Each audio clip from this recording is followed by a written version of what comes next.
Hey, I'm Ryan Curran, and this is my CAP 2 assignment for Kinesiology 363. And I'm going to be teaching a fourth grader today, but I don't have a fourth grader, so in replace of the fourth grader, my mom is going to help me out here. You can come in here. There she is. She's been a PE teacher for how many years? 23 years. 23 years, so I'm taking after her in my endeavors to become a PE teacher. She's done adapted PE for a long time, so she shouldn't have a problem with this. Anyways. All right, so you can come back. You don't have to go back in the hallway. So first we're going to start out with the introductory activities, and we're going to do 2 of them that are selected from the textbook, and then we're going to move on to the physical fitness activities and do 2 of those.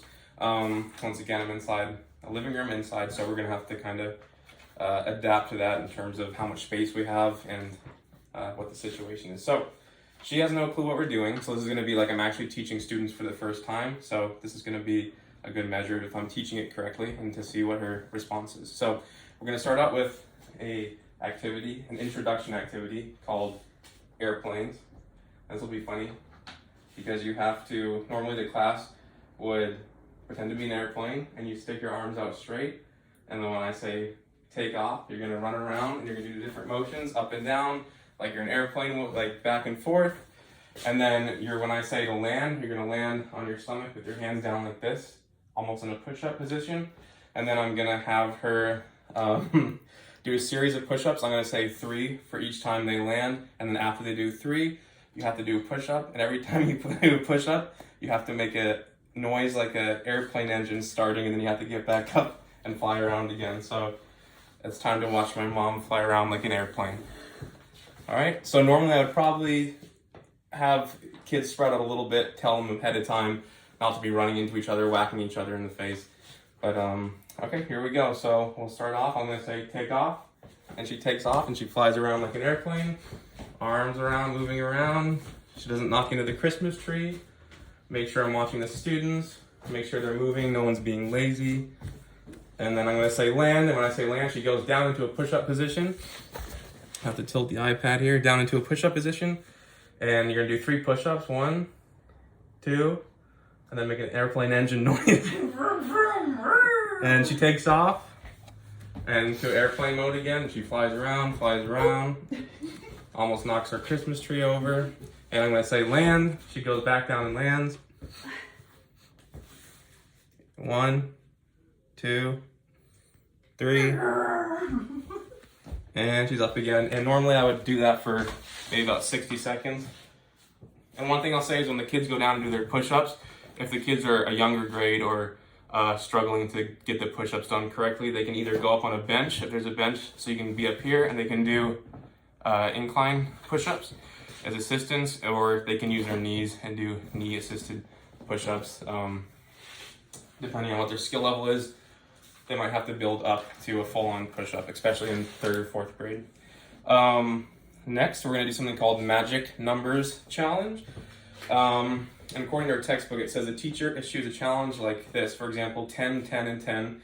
Children then put together 3 different movements doing 10 repetitions of each. So what I selected is on the back here, I have a list, and I wrote squats, lunges, push-ups, and jumping jacks. So I'm going to allow the 4th grader to select 3 of those, and I'm going to have her do 10 repetitions of each. So she's going to do 10 of one, 10 of the next, 10 of the 3rd one, and she's going to choose which 3 out of these 4 that I put up here, and she's going to do that 10 repetitions each. So here are your options. Can you read that? You're a 4th grader, you can read it, okay. So now I'm going to let you do, when I say start, I want you to begin. I want you to choose one of these, and you're going to do 10 repetitions of it, except if you choose the push-ups, I'm going to allow her to do 5 push-ups instead of 10 because of her skill level. But for squats, lunges, and jumping jacks, if she chooses those she's going to have to do 10 of. So anyways, I'll say begin, and then when she completes 10, I'm going to give her a little bit of resting time, but when she's resting, I want her to be doing a stretch over her head, behind her body, or either down to her toes. That's her option. She can stretch out any way she wants to. I just want her to keep her blood pumping, her body moving, so she's not doing an exercise and then staying stagnant after. So you can pick one of these. Yep. Ready? Squats. And in 3, 2, 1, begin. And she's doing squats. She's gonna do 10 of those. 3, 4, 5, 6. And that's good. Notice if you can see down here, she's getting it to a 90-degree angle, or maybe even a little bit lower if kids can do that. A lot of kids will tend to go down and not go all the way down. They'll just kind of stop like this. So it's good if you can get them to go completely flat like that, 90 degrees. Did 10. So on your break, what did I tell you to do? Oh. Stretch out. There you go. I'm going to count in my head. 10, 9, 8, 7. And then once I get down to 1, I'm going to announce that I want the class to start their next activity, which that is up to her, what I wrote on the whiteboard, my piece of paper. And then she's going to go into that activity and begin. What's your second activity? Jumping jacks. So she's going to do 10 jumping jacks. And I explained in my last video, I like jumping jacks that are standard. I also like jumping jacks where you jump and you land with your legs spread, and then as you go back up, you jump and you come with your legs together and do a little squat. So if we incorporated both those two lessons, we could have the students doing either a standard jumping jack or a more advanced or more detailed version of a jumping jack, just to make it more interesting or add some more exercises to the one exercise. So now in my head, I'm counting it again, 10 seconds of stretching, static stretching, and 3, 2, 1, and now you're gonna pick what's your last activity. Lunge. And she picks the lunges because she doesn't want to do push-ups. So Already now done she's those. gonna do lunges, and I'm gonna tell her that I want her knee, the back knee, to go down and reach somewhere between 2 to 3 inches. If I'm demonstrating to a younger kid, I'll probably show them with my hand how close I want their knee to get to the ground. Another thing I'll explain to her is that I want her heel to be almost directly below her knee as she lunges down, making a perfect, almost perfect 90-degree angle. And what number are you on? You have 2 more.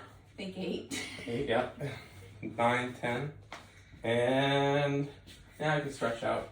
So anyways, that is the second exercise for an introductory activity, which means the kid comes into the class, the kid gets started, they start out right away, they get their bodies warmed up, moving. So no time is wasted there. So now we're going to be moving on to the physical fitness portion, which is going to require a little bit more space and some more exercise or cardio. So the first physical fitness activity I'm going to do is a push-up activity. So it's going to combine standard push-ups with a few other exercises. So first, to start out, also this is on page 288 in our textbook. So to start out, I'm going to demonstrate. I'm going to have the kids, I'm doing it on a chair here so you can actually see me, because otherwise I'd be too low. But I'll have the kids go flat on the ground and hold their body off the floor. I'd probably tell them maybe 10 seconds. They'll be holding their body like this. And as they're holding their body, I'm going to say wave to a friend, and they're going to pick up one hand off the ground and be holding their body up in that same push-up position, but with one arm. And it should be, the arm should be relatively straight holding it up.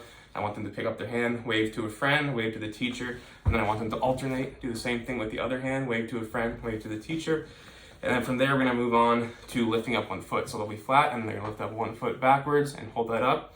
And they're gonna do the opposite leg, hold that up. I'll probably do about 10 seconds per each exercise. So 10 seconds per leg, maybe 10 seconds for waving. Depending on the age group and the skill level, I can adapt it accordingly. If I'm watching them struggle a lot at the beginning, I know they won't be able to get through this because push-ups tend to be very, very hard, and especially when younger kids have upper bodies that aren't as strong as once they start to get older, they might struggle with a little bit. So you can kind of watch and interpret what their skill level is.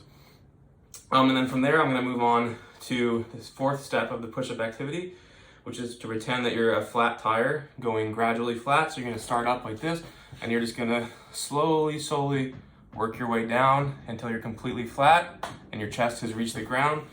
And I'm going to emphasize with that you go as slowly as you can.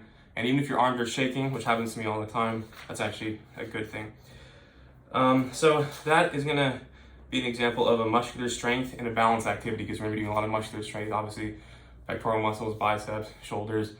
And then you're going to also be doing balance when you're lifting your hands up, lifting your legs up. So I'm going to have my mom demonstrate that now. I mean, the 4th grade student demonstrate that now. So I'm going to re-explain to her what I just said. so she has a good idea. Okay, so go down in a push-up position. Go down completely flat first.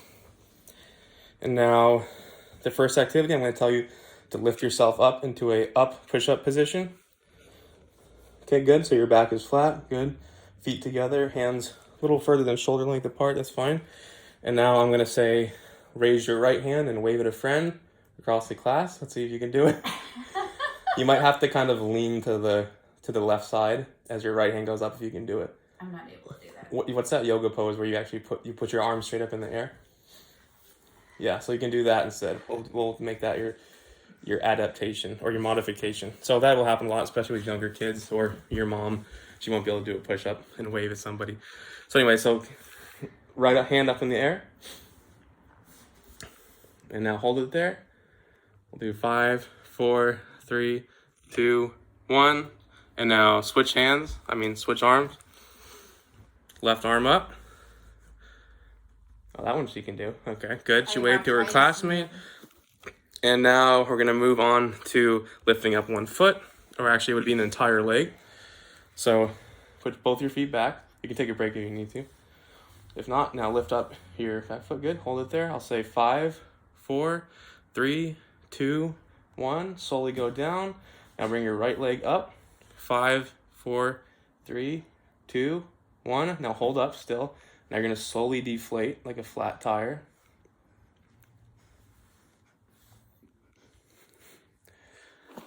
And that will be the completion of the push-up activity.